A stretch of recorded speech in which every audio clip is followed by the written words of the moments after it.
This week, I want to show you how the intention, the direction, and the momentum of going from a field to your permaculture orchard. Stay tuned.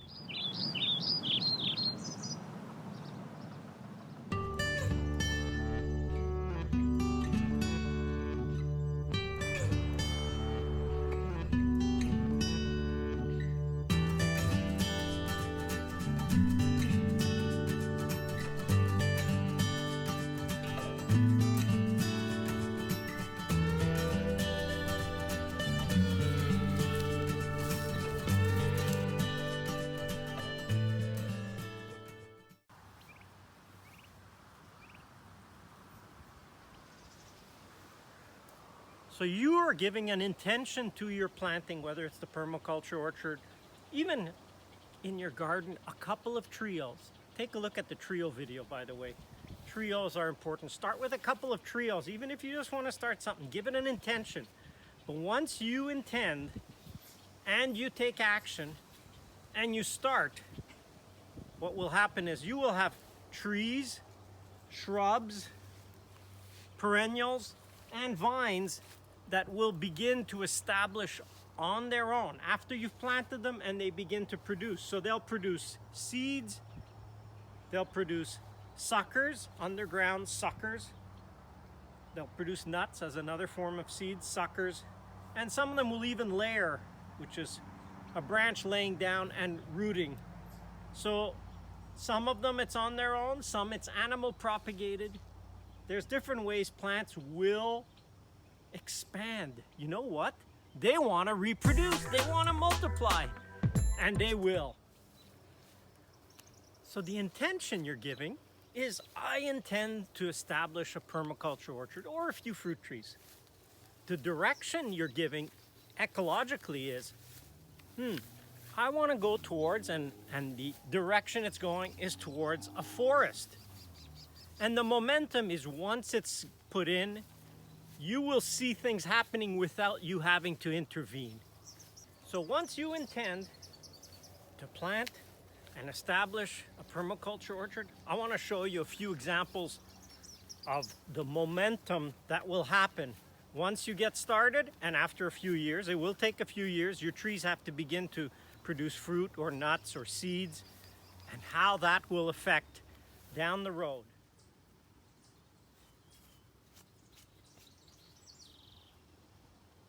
So you gave the intention to your planting, and you'll get plants, some non-native, like this comfrey, like the daylilies. They're not native. This one won't reproduce on its own. By the way, if you've never tried daylily when they're in bloom, these are delicious. Just eat the petals, eat the flowers. The really best is eating these buds. These are delicious. So as you go around and forage, try these. Make it a little bit of a homework this next week or two. Eat daylily buds. Stir-fried, fantastic. So you'll get plants that are non-native and some that are native. But what you'll see, and take a look at the comfrey video, how here comfrey is not a problem. This one reseeded, but we're not in any danger of having comfrey take over, because you will get the plants that show up that are best adapted. For example, pear trees, we're growing them, we planted them. And apple trees, we planted them, we're growing them. But they hardly ever reseed, because they are just not adapted to our soil. It's too sandy here for them. But you take plants like the plum trees back here, and these will not just reseed, not so much reseeding, they will sucker. Cherries, they will sucker. So cherries and plums are far better adapted to our soil than apples and pears. So even though you give an intention to plant certain trees or shrubs or perennials or vines, not all of them will jump in with momentum and continue. So some of them you will have as your own trees that you planted, that unless you plant more, you will not get more. And many even though you don't intend to, they will extend or take over on their own. So that's one of the things I want to look at, show you some good examples of that. Come on. So I want to show you a few examples of once you intend and you give it a direction, what will happen. So here's an example of one type. You get animal propagated, wind propagated, and those that just fall. So here's an animal propagated. This is an elderberry, and it was a bird that would have picked up a seed or a fruit, eaten it, and he sat in this tree obviously, pooped out a seed that's well prepared, scarified, fertilized, and packaged, ready to germinate. And this is plastic mulch. So that seed fell between the tree and the plastic mulch, and it started up. So this shrub is just one example. I'll show you more. So here's another example. This one is the honey locust right next to it. Dropped its seed pods, which look like this or like that. And as they decompose or as they degrade, the seeds actually fall out. And so you get trees coming up. This one through the plastic. I'll show you what. So here's a young honey locust tree. And here's another one, much more established already. And in fact, I can't even pull that out. So it's a 2-year-old little tree, well rooted. So, and so you get these happening. It ends up the biggest weeding we have to do now in the permaculture orchard, because the intention is to create somewhat of a forest. We have to weed trees out. That's our biggest weeding. And you see this one was relatively borderline to pulling out. One more year, and the only way to do it is to cut it to get it to stop. So that's the intention of trees. These are self-seeded, not animal seeded. You can take these. This isn't, we're peak summer here. You wouldn't want to dig these out right now, but if you wanted to pot them, you could pot them and replant them in the fall. Or you could mark them, leave them, dig them up in the fall, and transplant them to have more material to extend your orchard. So once you have it, and Mollison's 3 phases of abundance is absolutely true, we have no lack of propagation material. So we're in abundance of propagation material. We could extend the orchard double, triple, up to 10 times with just the material we have available. Spend some time down and dirty. Don't be afraid of getting low. When you're standing up, there's things you really don't see as well. Get closer, spend observation time really at the level of the plants, in among them. So since I'm down here, I wanted to show you just spontaneous, continuing intention and momentum of the orchard. Here's one. You say, well, how do you know that? Well, I've seen enough plants. There's a grape. So that's a little wild grape in this case, but grape, look at that. See the root on that little seedling? If you come a little more here, now here we get different. This is horehound, it's one of the mints. So it's this one here that dropped seeds. We even have gooseberry seedlings. Now, we grow certain cultivars especially because they're better, but here's seedlings of gooseberries. A seed fell or a fruit fell and began to reseed. So you'll get fruit that you are growing. Now that's an interesting point. Imagine you introduce a plant that maybe isn't native to your area. Could you imagine getting gooseberries established in your area? Oh my gosh, you're gonna spread edible weeds in terms of fruiting trees or shrubs. Is that so bad if you establish more fruit-bearing trees and shrubs in your area? That's up to you to decide. And honestly, I don't think it's such a bad idea. We've got most of our grassy areas are European invaders that have been established and naturalized. So to get more fruiting and nut-bearing trees and shrubs wouldn't be such a bad idea. We can start our own nursery. Look, in 3 feet or a meter, we've already got 3 honey locusts, a grape, and some gooseberries. And we can go on in the understory of this orchard and find all kinds of plant material that we could propagate more and extend. That's part of the momentum. You intend to establish a permaculture orchard. The direction ecologically is towards a forest. And pretty soon you'll see that that forest is marching on and expanding on its own. In fact, you have to hold it back a little, because otherwise this will all go to a forest pretty quickly. Let me show you some more. Here's another great example of an animal propagated. This is a beech tree, a young beech tree. And the curious thing about this, I don't even know where there is a beech tree anywhere around here. So it comes from a forest, probably a kilometer away at least. And the animal that would have propagated these, and I know because I've seen them carrying them, because I've actually watched them drop a nut, a beech nut, and I've gone to identify that that's what it was. So it's the blue jays that spread the nuts around here a lot. Squirrels could too, but the blue jays are great transporters. So here's an animal propagated tree that, honestly, there isn't a lot of room here between the plastic and some spot of soil, but it was enough.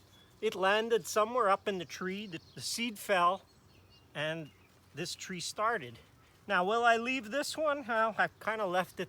I'd hate to pull out when it's the only beech tree around. So I'll see. I tend to leave them, see what happens, and decide down the road. It's easy to cut afterwards if you don't want it, but in the meantime, I'll let it go and see. So here's another good example of animal propagated intention and direction to your orchard. So here's a couple of good examples. Another animal propagated bird. This is a seedling from a bird drop. And this is amazing how I'm looking.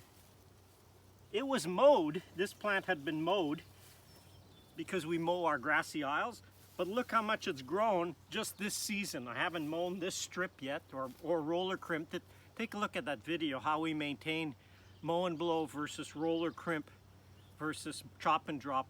Honeysuckle has been a great one to prevent birds from eating the cherries, and they eat the honeysuckle instead. So sometimes these great little tidbits can really save your crop. And right here we have a sucker from one of our plums. So this is a Mount Royal plum. It suckers not profusely, so great for a plum tree that it doesn't sucker that much. Here's another great example of animal propagated, in this case squirrels. Walnut trees, we only have about 10 producing walnut trees on the farm so far, but we're starting to have walnuts popping up. Here's a young one, that's a seedling just from this spring. You can see right down there, none of this shows last year's growth. So that came up just this spring.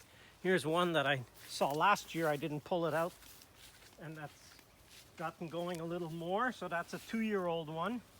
Here's the, if you're not sure, here's the line, last year's growth. See the difference in the color between the older wood and this new growth. So that's a 2-year-old walnut. These are Japanese walnut. I wouldn't be able to probably dig that up anymore. And here's the mother plant. So squirrels will move seeds and nuts around, and I'm really surprised. Sometimes we have them at the other end of the block, 100 meters, 300 feet away. We'll get walnuts popping up down there. So squirrels will move seeds or nuts quite a distance. They're one of the animals. Don't judge them too harshly, because they're helping to spread your orchard. Another example, animal planted, a nut tree, or a nut shrub, in this case hazelnut, right around our pump. I just didn't think of finding a hazelnut here, but because this is from one of the red-leafed ones, it became pretty obvious, oh, this is a hazelnut.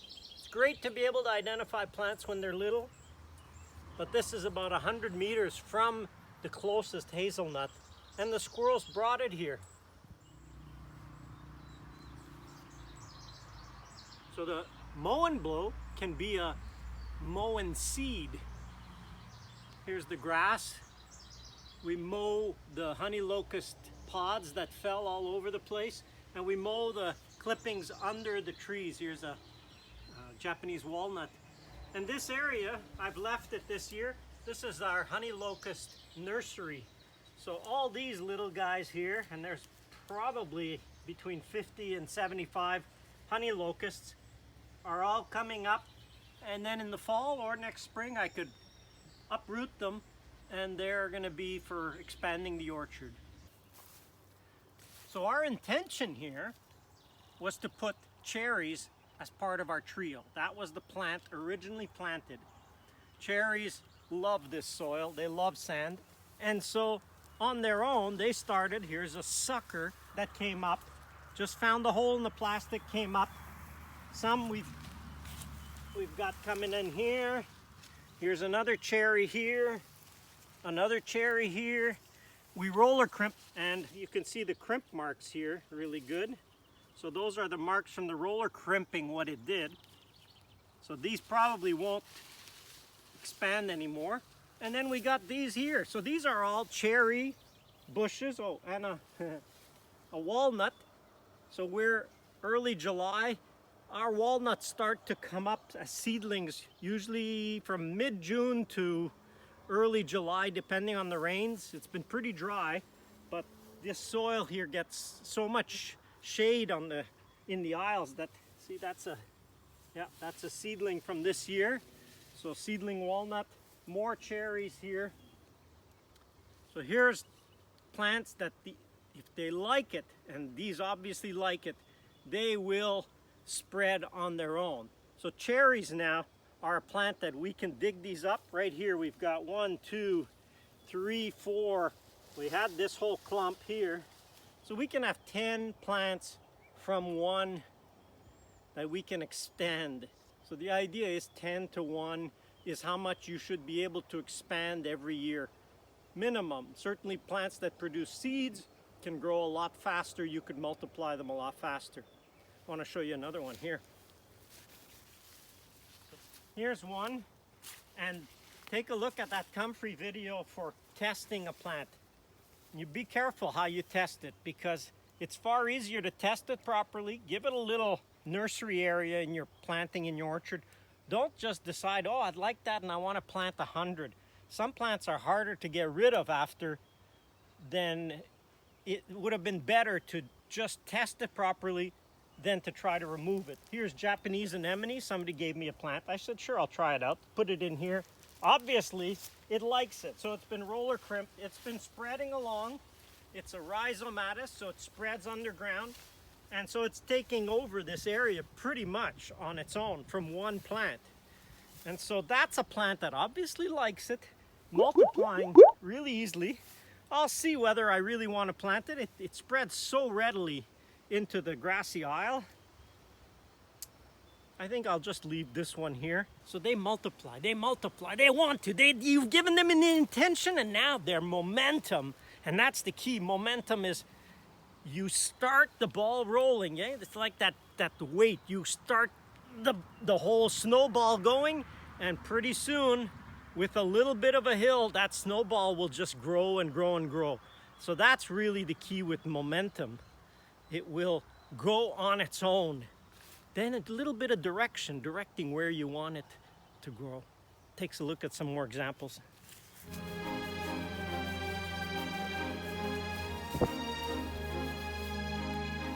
Here's a great example. Chives are a plant that they reseed readily on. Now this is plastic mulch with just a little bit of material that has accumulated on top. So chives will reseed vigorously, and take a look at that. So try digging up a plant where you get absolutely 100% of the roots. So this plant, whether we want to just pot it up, there's a great 1 gallon plant, give it a bit of water. This plant has got, other than rain, it's got 0 water, and you see it's looking, that's how you can tell them in this drier period, you can tell.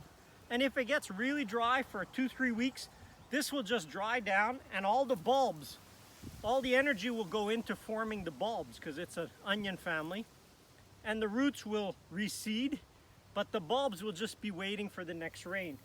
So that's a great example of one of the advantages of having the plastic mulch is you get material that will be extremely easy to dig up and to propagate and plant some more. In fact, these are too big to plant most places unless you don't have plastic. If you don't have plastic, you've got super plants, really well established, easy to propagate. So here we put in perennial sunflower, and now I realize that was a mistake.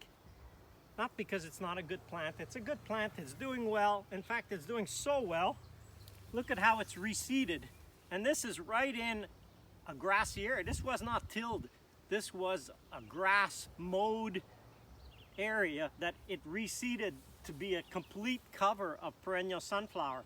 This plant finds it extremely right for its conditions. The one thing, and that's something that we've only discovered about almost 10 years later, is that the roots tend to be so vigorous and the clumps get bigger. Come over here, I want to show you. We have an irrigation line running right here that originally we planted it about 2 inches, 5 centimeters away from the irrigation line so that the young little plant that was planted in a plug would get water.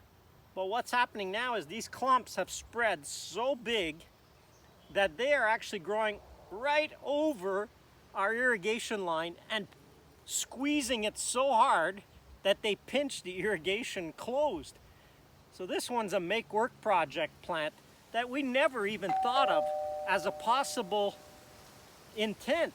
So we had the intention of growing some really good, the intention was that it would produce good seeds, and the birds love these seeds, but they produce so many that the birds can't keep up with the seed production. And so this plant is becoming a weed that we planted. Have a little nursery site to test your plants. And that's why I say start with 2 trios. Plant your plants there. If you make a mistake on a plant that you only know 5 years or even 8 or 10 years down the road, if you've started your 2 trios, if you've got that going and you've got 10 perennials per tree, 2 trios, how many is that? A trio is 3, another trio 6, and if you have 10 perennials per tree, you've got 60 perennials that you could try out. Even just 2 examples of each, so 30 perennial species you can try, and you will find if there's anything that may not work. So be careful what you intend, but test. It's important to test. So here's one other example. We consider these shrubs. This is fall-bearing raspberry, and we don't consider there's much of a harvest from these anymore. They did very well the first 5 years, and then they've kind of been on the decline since, just because there's way too much shade for them. So what their natural reaction and intention is to sucker, and raspberries will spread quite vigorously, so they'll sucker towards the light. So here you get the original plant, and now you get them suckering in the grassy aisle. Normally these get mowed, but if we don't mow them, they'll come up. We could dig these up if we didn't mow here, or if we mowed selectively, and that's another technique you can use. When you're mowing, you can go around plants, save them till you dig them up in the fall. So we could dig these up in the fall, and take a look here along the border. Here's another one. That's a nice one. Here's another one. Here's another one. Here's another one. And so on. There's one down here. There's one over there.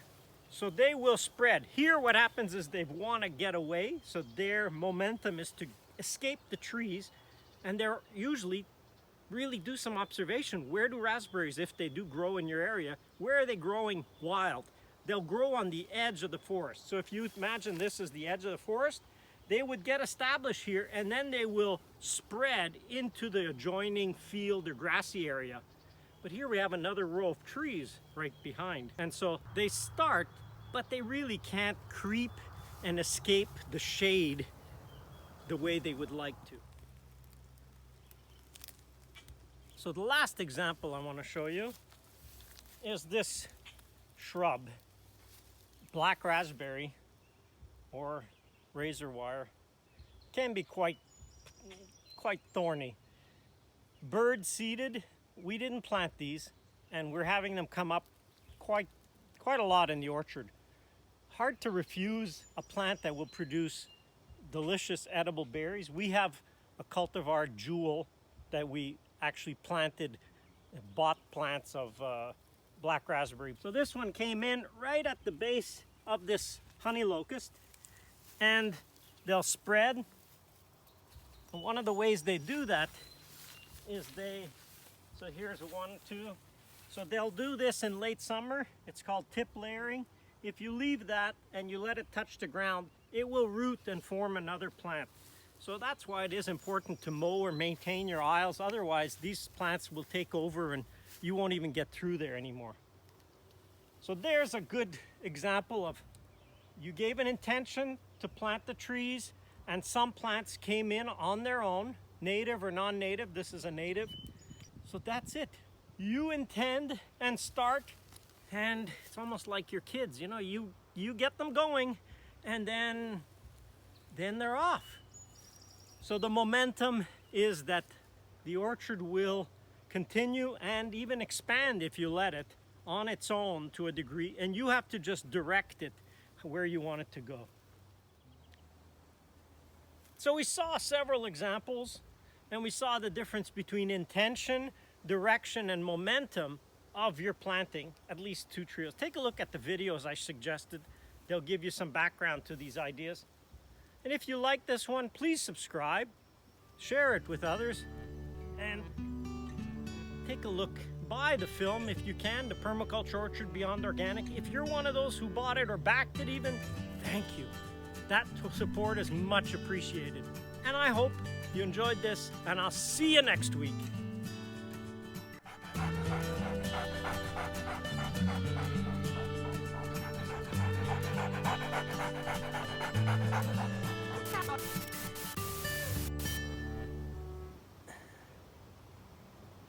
And I'll see you hopefully next week. Let's do that whole outro again.